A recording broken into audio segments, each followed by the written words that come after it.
Merci Xavier, merci à Pierre Laurent pour son invitation et à le Polytech de cette initiative.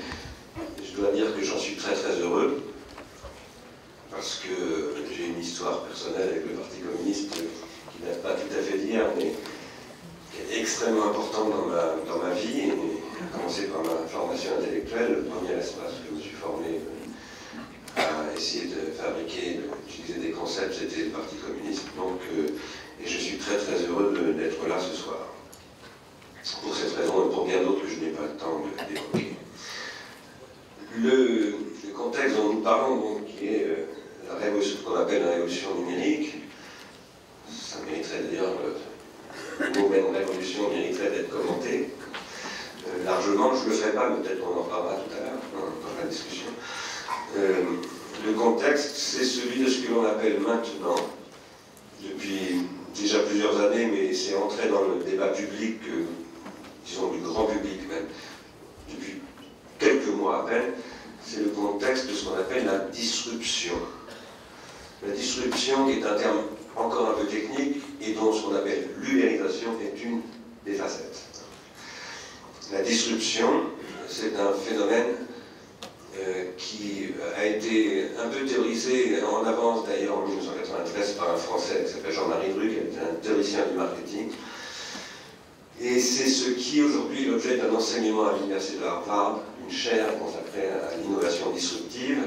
La disruption, c'est ce qui fait que la technologie se développe à une telle vitesse, avec un tel pouvoir de transformation, qu'elle détruit les cadres sociaux. Ce que l'historien Bertrand Gilles appelle les systèmes sociaux, ça ne voulait pas dire la sécurité sociale, ça voulait dire tout ce qui est construit comme une structure sociale, ce que les sociologues appellent une structure sociale. La famille, le langage, le droit, l'éducation, etc. La religion, la politique, l'économie. Pour bien prendre la mesure de ce que veut dire disruption dans ce sens-là, il faut d'abord prendre conscience du fait que quand vous utilisez un smartphone, par exemple, ou un téléphone, ou un ordinateur, je veux dire, pour interagir sur une interface, par exemple, une plateforme comme celle d'Amazon ou autre, le système avec lequel vous travaillez, dans des cas extrêmes, peut aller 4 millions de fois plus vite que vous. Et c'est la raison pour laquelle il est capable d'analyser en temps réel des centaines de millions de gens qui font la même chose que vous, et de vous apporter des réponses en intégrant tout ce que font les autres. Et en fait, vous apportez des réponses qui vont vous tirer vers ses propres intérêts, puisqu'évidemment ces algorithmes sont faits pour servir ses intérêts de gestion de stock ou autre. Ça, c'est un processus qui est totalement inédit dans l'histoire de l'être humain, et qui est rendu possible par la technologie numérique. La technologie numérique, c'est d'abord une technologie de calcul, ce sont des machines à calculer, les ordinateurs, et qui porte la calculabilité à un niveau d'efficacité absolument foudroyant. Et les effets concrets, qui sont absolument innombrables, je ne vais pas en faire la liste, on n'a pas le temps, mais j'ai donné l'exemple de l'ubérisation tout à l'heure, puisque le conflit des taxis contre Uber a fait prendre conscience de cette question, et on a utilisé cette expression d'ubérisation pour décrire un processus, et c'est un patron de Publicis, Maurice Lévy, qui a dit « nous sommes tous ubérisables ». C'est-à-dire que toutes les entreprises sont menacées, par exemple l'automobile française ou allemande est menacée par la stratégie automobile de Google, par exemple. Google qui d'ailleurs aujourd'hui même a mis, je crois, en service pour la première fois sa petite bagnole sans chauffeur avec une autorisation officielle de l'État fédéral. Ça a commencé. Alors, il y a beaucoup d'autres aspects, bien entendu. Par exemple, la remise en question de la transmission du savoir. Par exemple, les relations entre les individus à travers les réseaux sociaux, entre les générations. Par exemple, la défiscalisation de l'activité économique qui ruine les États, etc. etc. Ça a commencé en 1993. Non pas à cause du livre dont je parlais tout à l'heure, de Jean-Marie Druck, qui a été écrit, il se trouve, en 1993, mais parce que 1993, c'est le début du World Wide Web. Et ce qu'on appelle la numérisation, la révolution numérique, ça commence avec le web. Avant cela, il existe Internet et les ordinateurs, la télématique, mais ça ne concerne que des franges de la population, plutôt marginales, enfin quand je dis marginales, en termes quantitatifs. Les militaires, les universitaires, quelques centres de recherche, etc. À partir de 1993, ça concerne tout le monde. Et aujourd'hui, pratiquement tous les gens qui sont dans cette salle pratiquent le web et les plateformes. Plus ou moins avec plaisir, parfois en râlant. J'en connais qui ne pratiquent pas, j'en connais très peu, mais j'en connais. Mais c'est maintenant la vie quotidienne, et c'est plus important, malheureusement pour la presse, que la presse par exemple. Ça devient plus important que les médias de masse, etc. Et par ailleurs, ça intervient absolument dans tous les processus de production, de consommation, de conception, de relations affectives, absolument tout. Alors, je travaille sur cette question depuis assez longtemps, mais depuis 2 ou 3 ans, je me suis plus particulièrement consacré avec Ars Industrialis, dont je suis le président, qui est une association qui travaille sur ces sujets depuis 11 ans, et avec l'IRI, qui est un laboratoire, une petite équipe de recherche qui est basée au Centre Pompidou, que nous avons créé il y a 10 ans. Nous travaillons donc sur ces questions depuis de nombreuses années, mais depuis 2 ans et demi, nous nous consacrons plus particulièrement aux conséquences de l'automatisation. Pourquoi? Le numérique, c'est une technologie qui permet de rendre compatibles des automatismes les uns avec les autres. Des automatismes, il y en a de toutes sortes. Par exemple, il y a des automatismes biologiques. Une cellule est constituée d'un ADN qui déclenche des séquences et qui déroule des processus biologiques. Ce sont des automatismes. Cette cellule qui s'agrège avec d'autres cellules fait un corps. Il y a des automatismes organiques, fonctionnels. Par exemple, l'automatisme du foie, à un moment donné, commandé par le cerveau, qui fait qu'il va produire un certain nombre de sucs digestifs, etc., ou de signaux qui vont faire que, par exemple, vous commencez à avoir faim. Des automatismes qui sont des automatismes psychiques, par exemple, qui vont avoir avec l'instinct chez les animaux, avec la pulsion chez les êtres humains. Et puis des automatismes qui sont des automatismes sociaux, par lesquels, par exemple, vous allez désapprendre à réagir. Si, par exemple, vous devenez un chrétien, on va vous dire, tu reçois une baffe, tu tends l'autre joue.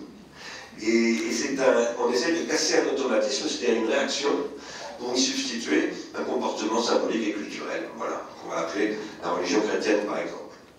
Mais en fait, tous nos comportements à nous, les êtres humains, sont recodés par des automatismes sociaux.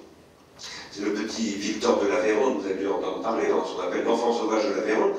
Il était entièrement guidé par ces automatismes pulsionnels, biologiques, physiologiques, psychiques, mais pas sociaux, et il était asocial. Et finalement, le docteur Itard, qui a essayé de socialiser, a échoué parce qu'il était trop tard.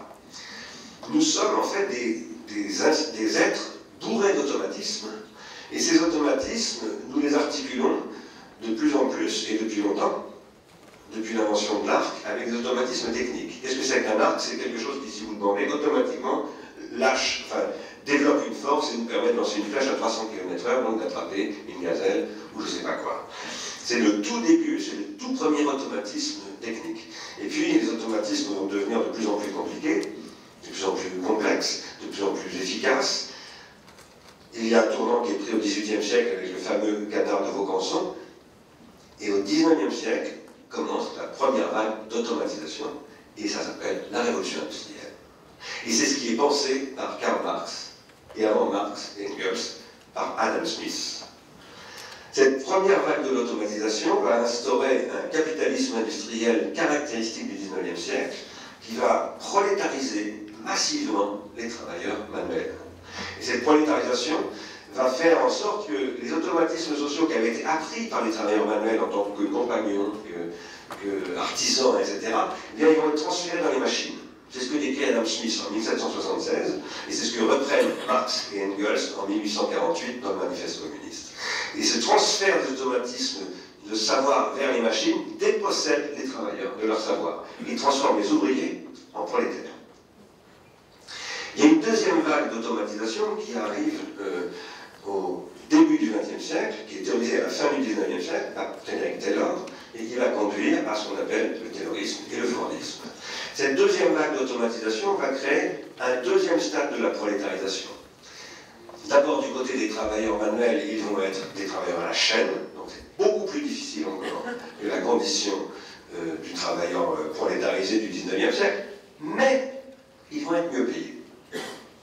Et donc Henry Ford dit, dès 1908, dans son premier texte, il dit, bon, ça va être très dur pour eux, mais ils seront beaucoup mieux payés. Parce que mon modèle économique, à moi, Henry Ford, c'est que je vais tellement être productif, je vais produire tellement de productivité, que je vais les payer tellement bien, qu'ils vont s'acheter la voiture qu'ils fabriquent.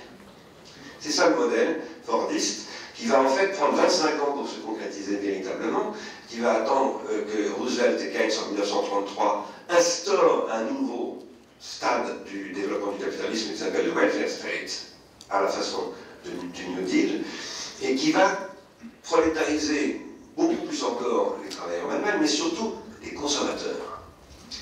Parce que les consommateurs, à partir de là, va se développer une industrie culturelle qui va avoir pour but que ces consommateurs eh bien, adoptent des comportements de consommation que spontanément ils n'ont pas.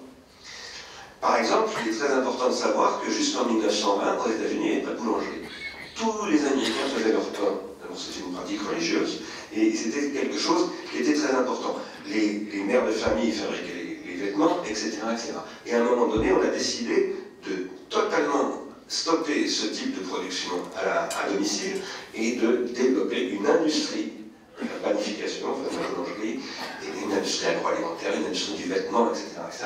Et tout ça s'est fait avec le développement d'une organisation de la consommation par des industries culturelles qui étaient faites pour contrôler le comportement des individus et les amener à adopter des comportements. Par exemple, fumer les cigarettes. Fumer les cigarettes, qui est une folie absolue sur le plan de la santé, et quasiment tout le monde fume. Enfin, plus maintenant. Mais il y a encore 20 ans, quasiment tout le monde fumait. Et ça a été produit par des techniques de marketing et du consumérisme, de ce qu'on appelle le capitalisme consumériste, qui est un capitalisme qui repose sur la prolétarisation des savoir-vivre. C'est-à-dire que les ouvriers au XIXe siècle avaient été privés de leur savoir-faire. Au XXe siècle, ce sont les consommateurs qui sont privés de leur savoir-vivre. Ils ne savent plus vivre. Ils ne savent plus vivre qu'en fonction de ce que leur prescrit tel marchand de tabac, ou aujourd'hui Amazon. Et aujourd'hui, précisément, une troisième vague se développe, qui est l'automatisation numérique, qui va beaucoup plus loin que le Fordisme, mais qui a une caractéristique très spectaculaire. C'est qu'elle peut se passer de tout travail humain. Et que donc elle se développe de plus en plus, soit dans les nouvelles organisations de la robotisation, ce qu'on appelle la nouvelle robotisation, en développant des processus où il n'y a plus du tout besoin d'être humain, dans les usines, dans les processus de production par exemple, soit elle nous fait nous travailler en tant que nous produisons avec ce qu'on appelle la data économie, elle nous fait fournir des données, tout un ensemble de processus qui font que, eh bien, il y a des secteurs tertiaires entiers qui disparaissent, dont on n'a plus du tout besoin, etc. C'est ce qui a amené l'université d'Oxford, il y a 2 ans, un peu plus maintenant, à publier un rapport dont on parle beaucoup aujourd'hui, dont on parlait très peu il y a encore 6 mois, qui est un rapport qui est assez alarmant, qui a été fait pour étudier d'abord les conséquences de ce stade de l'automatisation numérique sur les États-Unis et leur économie. J'insiste ici sur un point, l'automatisation numérique, qu'est-ce qu'elle permet de faire? Elle permet d'articuler des automatismes biologiques, psychiques, sociaux et technologiques, les uns avec les autres, de créer une chaîne de continuité et de créer à travers cette data économique qu'on appelle comme cela, cette chaîne de continuité, des gains de productivité extrêmement grands qui font qu'on peut eh bien, arriver à ce que conclut Oxford, c'est que dans 20 ans, 47% des emplois aux États-Unis sont automatisables et pourraient disparaître. C'est ce que d'ailleurs Bill Gates a repris en 2013 ou 2014. En 2014, au mois de mars, à Washington, dans un truc qui s'appelle l'Institut de l'entreprise, il en a dit, par conséquent, il faut maintenant que les ouvriers baissent leur salaire, parce que les robots coûtent beaucoup moins cher qu'eux, et donc il faut encore faire une pression sur les salaires. C'est un discours totalement absurde. C'est un discours absurde parce que si l'on prend au sérieux cette étude d'Oxford, et il y en a eu beaucoup d'autres, le MIT en particulier, puis l'Institut Bruegel en Europe, qui a montré qu'en Europe c'était à peu près 50% des emplois, puis l'Institut Roland Berger en France, qui est un cabinet de conseil et qui a dit que dans 10 ans on aura perdu 3 millions d'emplois. C'est sûr en France. La question qui se pose, c'est mais alors comment le cycle économique va-t-il se reconstruire? Parce que si, mettons qu'il y a 30% par exemple d'emplois qui ont disparu, même 30% à échéance de 20 ans, supplémentaires par rapport déjà 6 millions de chômeurs que nous avons. Et bien, ça signifie qu'il n'y a plus de solvabilité économique du tout. C'est-à-dire qu'il n'y a plus de redistribution de pouvoir d'achat. Donc, ce que produisent les robots, les gens ne peuvent plus les acheter. À partir de là, il y a une question qui se pose, qui est très importante pour le Parti communiste français, comme pour tous les partis politiques d'ailleurs, et surtout pour le Parti communiste français, qui est un parti qui a basé son discours sur la critique de l'économie politique. C'est la nécessité d'inventer une nouvelle macroéconomie. Les problèmes qui se posent, que je viens d'indiquer là, ce sont des problèmes qu'on appelle en économie de la macroéconomie, c'est-à-dire des règles qui s'appliquent à tous les acteurs économiques. La redistribution de pouvoir d'achat, c'est une règle de macroéconomie qui intéresse beaucoup le Bureau international du travail, l'OIT, ça veut dire Organisation internationale du travail, qui en ce moment est en train de faire un rapport sur ces questions-là. Alors, si je vous en parle, c'est parce que c'est pour introduire, et je vais m'arrêter après, parce qu'il ne faut pas que je sois trop long, c'est pour introduire une proposition à discuter, pour ouvrir un débat. C'est un débat que nous-mêmes, à Arsène Suisse, nous avons depuis des années, que nous avons élargi à toutes sortes d'autres acteurs d'ailleurs que nos propres membres. Aujourd'hui, nous travaillons avec beaucoup d'autres, avec beaucoup de partenaires, et nous soutenons que la question fondamentale des 10 ans qui viennent, c'est de trouver de nouveaux critères de redistribution de pouvoir d'achat. C'est une nécessité, pas simplement pour la justice sociale, pour protéger les travailleurs, etc. Très bien, mais c'est un impératif de rationalité économique. S'il n'y a pas de redistribution, il n'y aura plus de marché, et à partir de là, l'économie s'écroulera. Donc, il faut redistribuer. Et on ne peut plus redistribuer. Si ce que dit Oxford est vrai, et je crois que c'est vrai, on ne peut plus redistribuer sur la base de l'emploi. À partir de là, les politiques de demain, ce ne sont pas les politiques de l'emploi, ce sont d'autres politiques. Lesquelles? Voilà la question. Nous disons à Arsène Suisse, ce sont les politiques de ce que nous appelons une économie contributive basée sur un revenu contributif. Je vais vous dire maintenant ce que nous appelons ainsi. Mais avant de vous dire ça, je dois préciser un point. J'étais très content que Yann m'explique à l'instant, quand on était dans les bureaux, qu'il y a des libristes qui sont installés là, au siège du Parti communiste. C'est-à-dire des gens qui développent du logiciel libre. Moi-même, je m'intéresse à ces questions depuis toujours, parce que ça m'intéresse depuis que je suis tout petit, les questions du génie industriel. Après, je suis devenu philosophe, enfin, prof de philo, j'ai fait une thèse, donc j'ai essayé de faire une philosophie de la technique et de la technologie industrielle pour notre époque. Et puis, un jour, c'était il y a 20 ans, j'ai été nommé directeur général de l'Institut national audiovisuel, directeur général adjoint, en charge de l'innovation et de la transformation numérique de l'INA. Et j'ai découvert des développeurs qui travaillaient à l'INA et qui développaient un logiciel libre. Je ne savais pas ce que c'était. Je n'avais jamais entendu parler. Mais j'ai découvert des gens qui développaient des logiciels et qui ne déposaient pas de brevet. C'est-à-dire qu'ils ne défendaient pas la propriété industrielle. Alors je leur ai dit, mais attendez, je suis le directeur général, le nouveau directeur général, je veux gagner des sous, je suis là pour ça. Donc je veux que vous déposiez des brevets. Et ils m'ont dit, si vous voulez qu'on dépose des brevets, ben on arrête de travailler. Parce que nous savons très bien ce que nous faisons, nous savons très bien que nous travaillons bien comme ça, et donc si vous voulez changer ça, on arrête de travailler. Alors je suis allé voir un petit peu en Europe ce que c'était que l'économie du logiciel libre. J'ai découvert, surtout en Allemagne, un certain nombre d'entreprises qui développaient du logiciel libre. Ça, c'était en 1996. Aujourd'hui, en 2016, l'organisation de ce qu'on appelle l'économie open source, qui n'est pas exactement le logiciel libre, est majoritaire, c'est-à-dire qu'elle domine largement, à plus que 50%, toute la production logicielle du monde entier. Et c'est une organisation qui repose non pas du tout sur une hyperdivision du travail, un secret industriel, une propriété intellectuelle, etc., mais au contraire sur un partage du savoir, des communautés de savoir, et un processus de déprolétarisation. C'est très très important ça, de déprolétarisation. Pourquoi de déprolétarisation? C'est parce que ce sont des modes de production industrielle qui reposent sur l'augmentation du savoir des individus, pas du système. Ce sont des communautés d'individus qui deviennent des producteurs de savoir et qui développent leur savoir. Ce qu'Amartya Sen, un économiste très important à mes yeux, un Indien, appelle des capacités. soutenons à Ars Industrialis, c'est que dans les 20 ans qui viennent, il va falloir faire de la redistribution de pouvoir d'achat pour faciliter et intensifier le développement des capacités des individus en reprenant le modèle de l'open source dans toutes sortes d'activités et pas seulement dans le champ du numérique.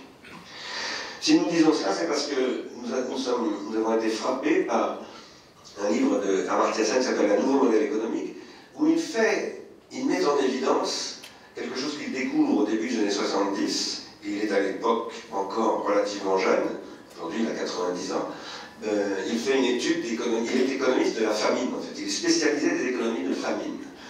Il étudie les gens qui sont au Bangladesh et qui essaient de survivre dans des conditions extrêmement difficiles, vraiment aux limites du possible. Et ce qu'il découvre, stupéfait, c'est que leur espérance de vie est meilleure que les gens d'Harlem. Que Harlem, qui n'est pas un quartier très favorisé, c'est évident, mais qui est tout de même un quartier de Manhattan, où il y a absolument tout, ce qui représente la grande civilisation consumériste américaine, eh bien les gens ont une espérance de vie inférieure à des gens qui vivent dans une région d'extrême pauvreté, qui sont vraiment à la limite du possible. Et donc Amartya Sen se penche là-dessus, se demande ce qui rend ça possible, et il découvre non seulement cela, que ces gens-là ont une espérance de vie meilleure, mais en plus qu'ils ont un meilleur moral, les gens de Harlem. C'est ce qu'il appelle les indicateurs de développement humain plus tard. Il va mettre en évidence que ces gens-là, finalement, eh bien, qu'est-ce qu'ils ont? Ils ont protégé leur savoir. Ils ont maintenu des savoir-vivre, des savoir-faire, des savoirs spirituels. Ils ont maintenu une solidarité sociale extrêmement grande. Et finalement, non seulement ils résistent mieux que les consuméristes, enfin les consommateurs à l'adversité, mais en plus ils sont plus heureux. Ce que je crois, moi, ce que nous croyons, Ars Industrialis, c'est que la capacitation est la question de demain. Et qu'il faut développer les possibilités de sans-capacité au sens d'Amartya Sen, des territoires, des individus, des groupes, dans un contexte qui est par ailleurs, et je vais conclure là-dessus, ce qu'on appelle l'anthropocène. Vous savez que nous vivons dans l'anthropocène. L'anthropocène, c'est une ère géologique dans laquelle on dit que l'homme, avec ses productions techniques, est devenu un facteur aussi important, et même plus important que les facteurs géologiques, telluriques, climatiques, etc., qui perturbent le climat, qui perturbent les océans, qui perturbent absolument tout, et qu'en plus il est gravement menacé, puisque de nombreux scientifiques américains disent qu'il est en train d'engager la 6e extinction de masse, et que lui-même pourrait disparaître dans cette extinction de masse. Dans un langage de physicien, l'anthropocène, c'est une augmentation de ce que les physiciens appellent l'entropie.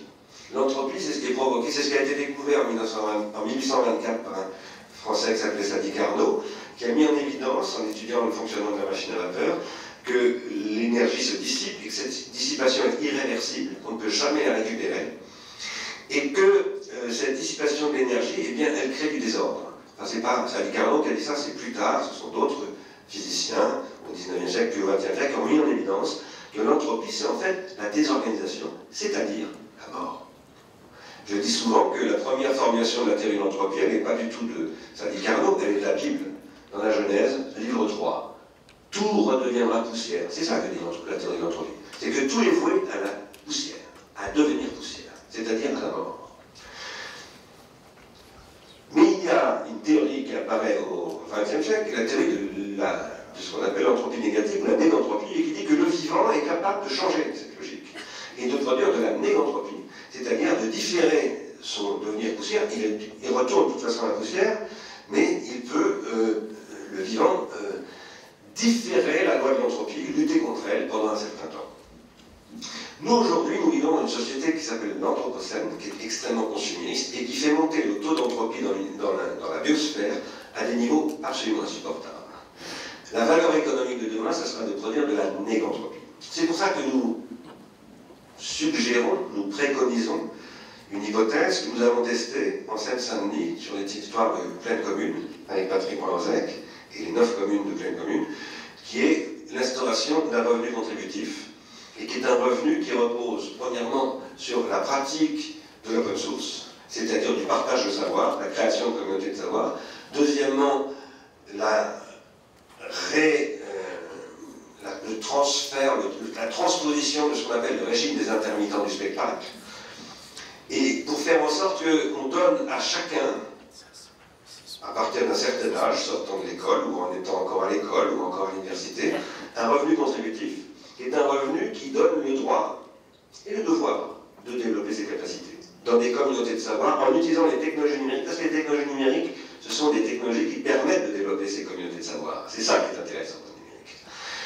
Mais c'est un droit rechargeable, comme on dit. C'est-à-dire que c'est un droit qui est conditionnel. Ce n'est pas le revenu minimum d'existence, que nous préconisons par ailleurs, mais c'est un revenu qu'on ne peut pas renouveler si on n'arrive pas à le valoriser régulièrement sur une activité salariée qui peut être dans le secteur économie privée, dans le secteur public, dans le secteur associatif ou peut-être dans d'autres formes. Voilà.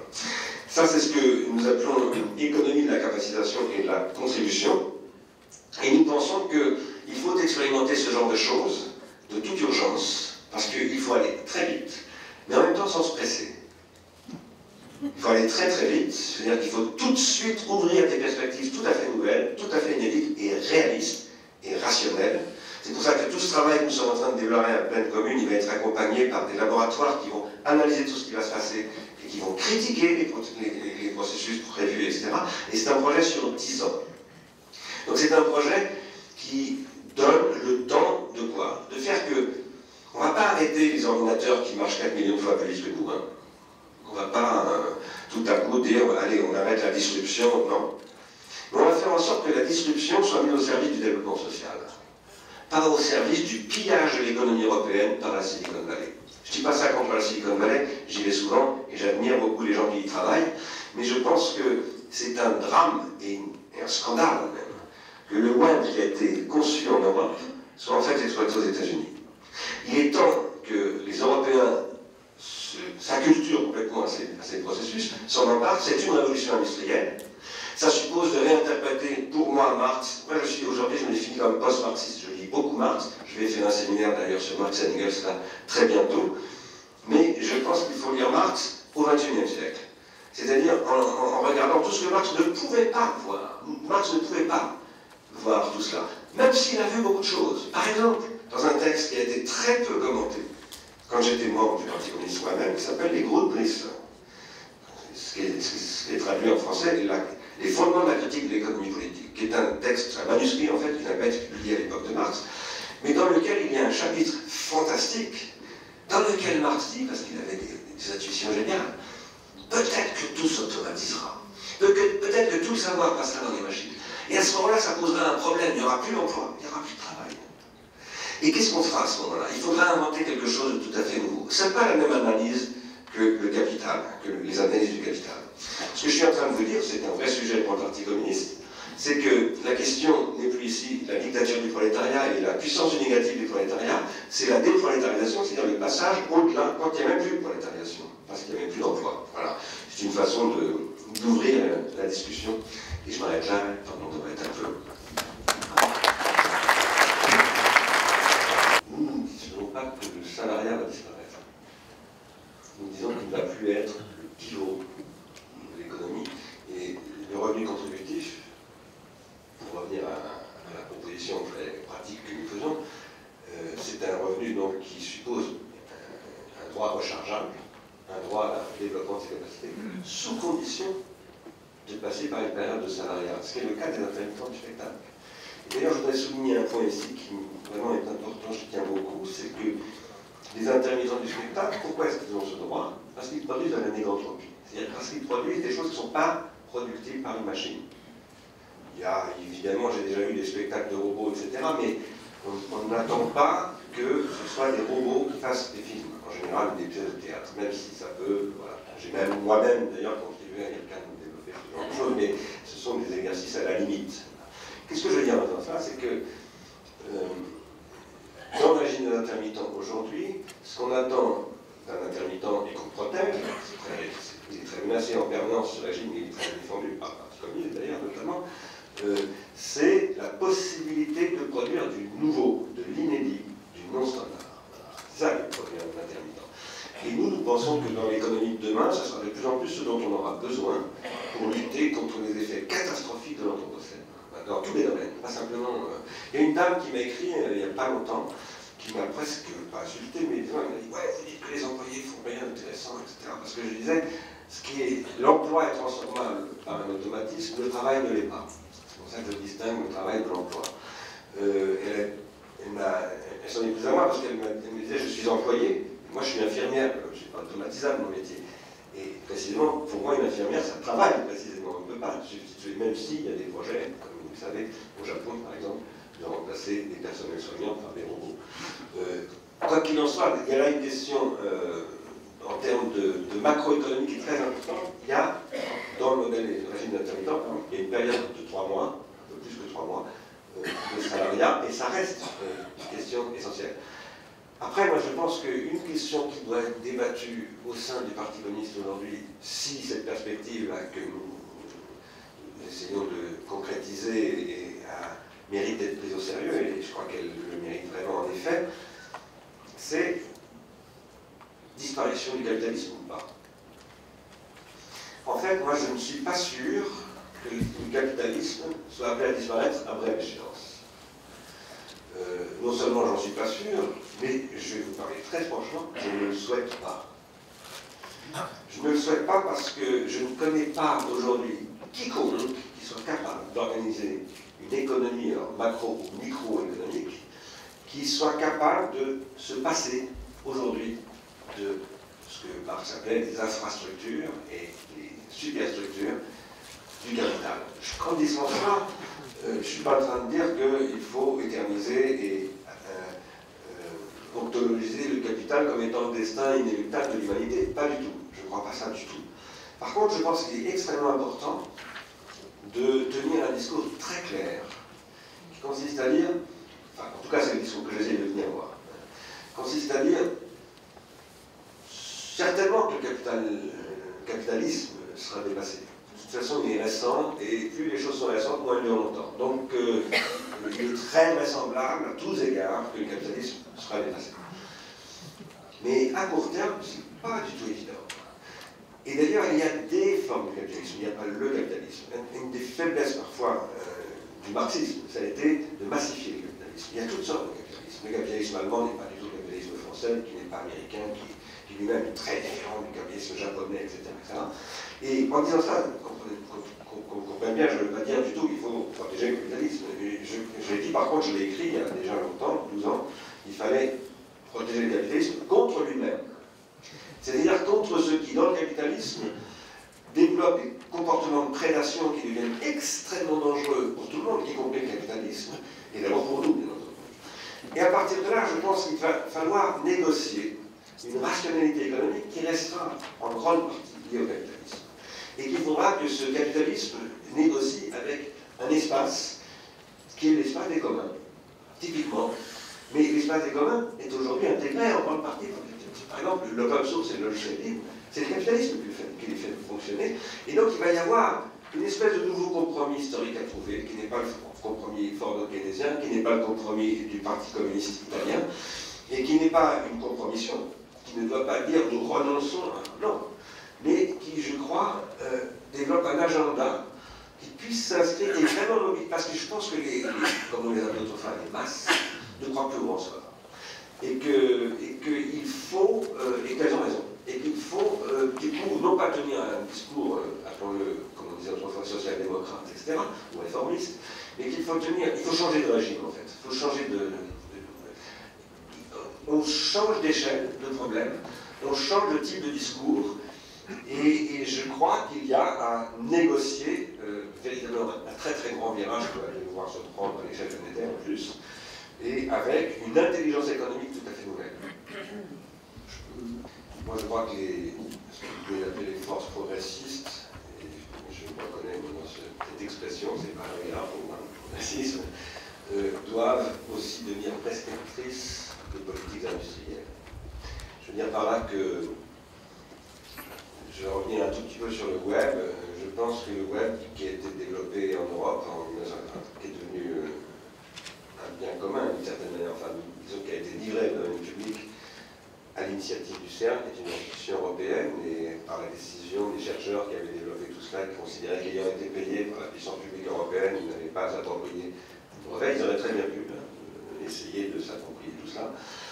Ils l'ont mis dans le domaine public. Malheureusement, l'Europe n'a pas du tout accompagné ce geste-là du politique à la hauteur. Et ça a été immédiatement préempté par Al Gore, qui réfléchissait depuis déjà des années à ces questions. Mais le web, qui à cette époque-là a été vécu par moi-même et par tous les gens de ma génération, plus ou moins, comme une véritable révolution, à travers laquelle tout à coup, ce qui apparaissait comme étant inéluctablement détruit par les industries culturelles, à savoir que nous étions condamnés à consommer des contenus culturels de plus en plus stupides, que nous nous imposait et que nous ne pouvions plus rien faire, subitement, et c'est pour ça que Tim Berners-Lee d'ailleurs a voulu le développer comme ça a été développé, subitement il y a eu ce développement extraordinaire dès la première année du web, où les gens se sont emparés, surtout la jeunesse bien sûr, et qui a provoqué un processus tout à fait inédit. Malheureusement, ça n'a pas été accompagné d'une politique industrielle en Europe. Et en particulier, ça n'a pas été pensé par les forces progressistes. Et le résultat a été que finalement, c'est tout ça, cette explosion de pratiques a posé des tas de problèmes d'investissement. Il fallait investir dans des centres serveurs, il fallait créer des réseaux en fibre optique, ça coûte beaucoup d'argent. C'est le marché américain qui a fourni ces investissements. Et peu à peu, le web n'a plus été le web. Petit à petit, la toile, dont parlait beaucoup et très bien en effet Xavier Laporte dans l'émission qui s'appelle Place de la Toile, est devenue des plateformes de captation de data. C'est pas du tout la même chose.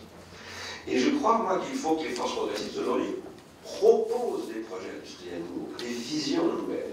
Si on reste dans le modèle de la data économie, c'est aujourd'hui tous les Européens qui prétendent être des acteurs du numérique courent après le modèle américain, mais c'est fini. Le modèle existe, on perd à tous les coups. Il faut inventer quelque chose d'autre. Tu penses à quoi? Je pense à des choses très précises qui sont les sujets sur lesquels tu es intervenu au mois de décembre au Centre Pompidou, qui est ce que nous appelons le web négantropique, c'est-à-dire un web qui se remet à fonctionner en valorisant systématiquement ce que j'appelle les incalculables, c'est-à-dire tout ce qui permet par exemple de développer une économie des controverses.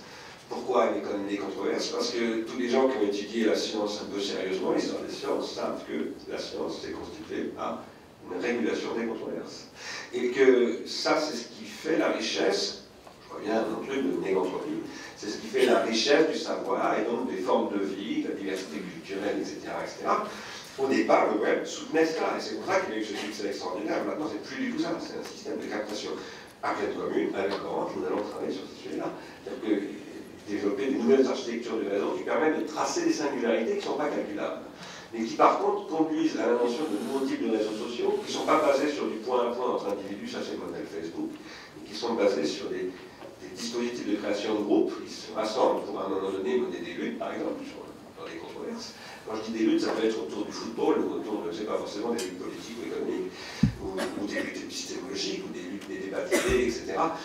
Et je pense qu'il faut qu'aujourd'hui, l'Europe, et pas seulement l'Europe, bien entendu, mais en particulier l'Europe, parce que l'Europe reste le continent le plus riche du monde, reste un continent qui est le mieux doté en université, etc. Malgré tout ce que nous vivons comme étant le déclin de l'Europe, ça reste néanmoins la région la plus solvable du monde, la mieux protégée.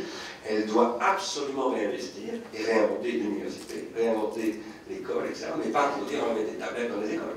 Pour dire on va repenser les formes de savoir avec ces instruments-là. C'est pour ça qu'à l'IRI, nous avons créé un grand réseau qui s'appelle le Digital Studies Network, animé par quelqu'un qui est dans la salle, et qui fédère 40 institutions du monde entier, dont Berkeley, dont Cambridge, dont pas mal de gens qui sont assez qualifiés dans ces domaines, et qui essayent de penser le savoir de demain développé par ces technologies.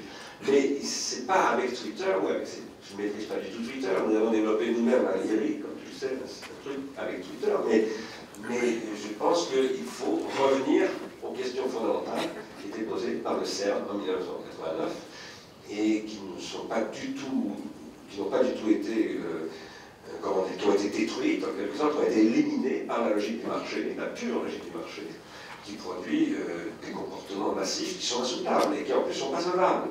Parce que tout ça, la baisse du pouvoir d'achat des individus, enfin, qui a été engendrée par toutes ces choses, comment elle a été compensée par les subprimes, par des dispositifs de ce type qui sont des artefacts spéculatifs, mais ces artefacts spéculatifs, il y a toujours un moment où il faut payer la note. Et d'ailleurs, comme vous le savez, depuis quelques jours, on dit que les bourses fondent comme ça, et peut-être bien qu'il va falloir la payer très bientôt, cette note.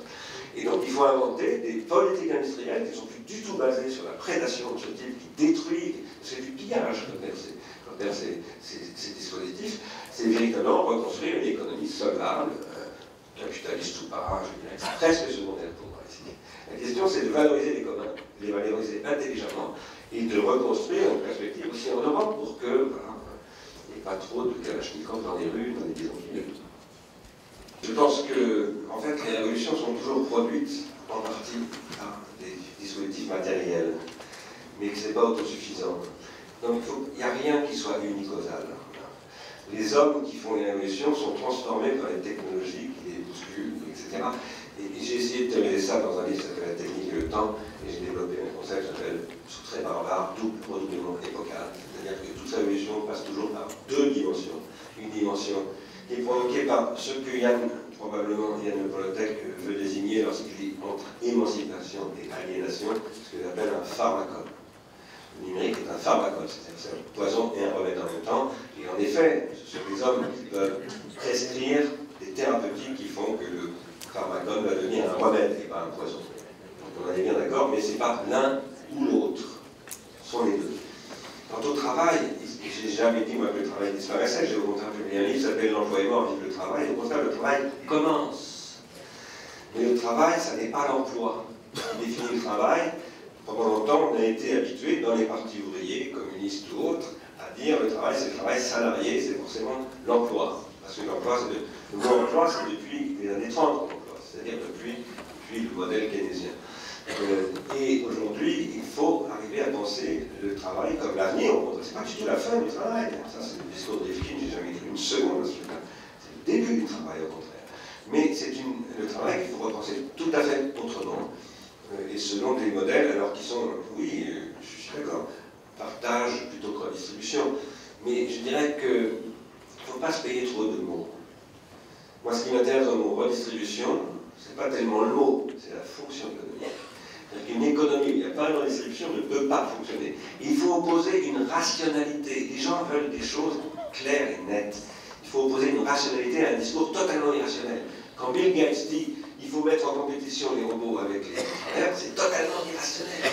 Parce que ça veut dire qu'on va accroître l'insolvabilité du système. Et donc il faut leur mettre le nez dans le caca, ces gens-là. Voilà. Et il faut le faire en étant très rigoureux sur les termes, en ne se racontant pas d'histoire, en ne faisant pas du grand récit, comme disait Lyotard, mais en proposant des choses très précises. Voilà. Et alors après, oui, on peut dire ce vers quoi il faut aller, c'est le partage, j'en suis bien d'accord. Mais commençons par la redistribution. Par une redistribution qui soit rationnelle dans un nouveau dispositif où le numérique domine. Je pense que c'est très important.